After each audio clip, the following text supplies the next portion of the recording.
Game kitchen मध्ये आपल्या सर्वांचं स्वागत। नारळी पौर्णिमा आणि रक्षाबंधनसाठी मिठाई करून दाखवणार आहे, तर आपण करायला सुरुवात करूया। हे भाजलेल्या फुटाण्याची डाळ आहे, असे चिरून येतात, नंतर तोडून घ्यायचे। आता हे मिक्सर मध्ये काढून घेऊ। हे असं पीठ झाले, याला आपण चाळून घेऊ।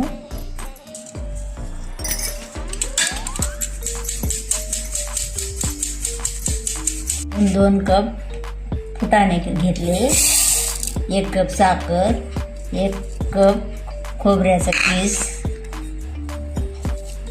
हे आपण ह्याच्यातच विलायची टाकून घेऊ। हे आता मिक्सर मध्ये काढून घेऊ।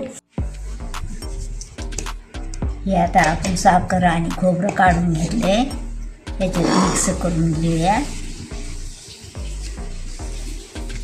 हे आपण थोडं मिल्क पावडर टाकू। हे आता आपण मिक्स करून घेऊ। 1 वाटी दूध घेतले, थोडं थोडं टाकून तिंबून घेऊ। आता आपण ह्याच्यात थोडं थोडं दूध टाकून तिंबून घेऊ।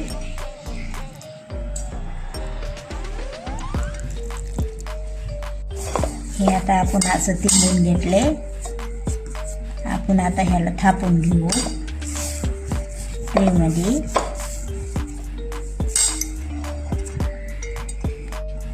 हे आपण गुलाबाची ओल्या पाकळ्या थोड्या टाकलेत, आता आपण ह्याच्यात थापून घेऊ आणि 10 मिनिटं फ्रीजमध्ये सेट करायला ठेवू।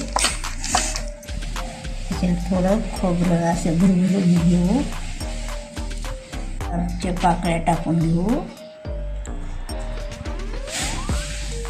आपण याला झाकण लावू, फ्रीज मध्ये 10 मिनिटं ठेवू आपण सेट व्हायला। आपण झाकण काढू। हे छान सेट झाले।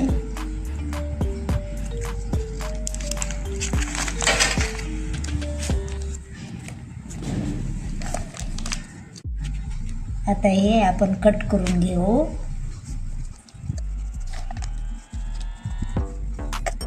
हे आता आपण वड्या काढून घेऊया। हे आपण भाजलेल्या फुटाण्याची मिठाई बनवलेली आहे। ही बघा, अशी छान खुसखुस झाली, एकदम सुंदर झाली। खाऊन बघा, आवडली तर सगळ्याला शेअर करा। हे झाले आता आपली मिठाई तयार। छान एकदम खुसखुशीत, गॅस नाही काही नाही, आपण हाताने बनवल्या। आवडल्यास लाईक करा, शेअर करा आणि कमेंट करा।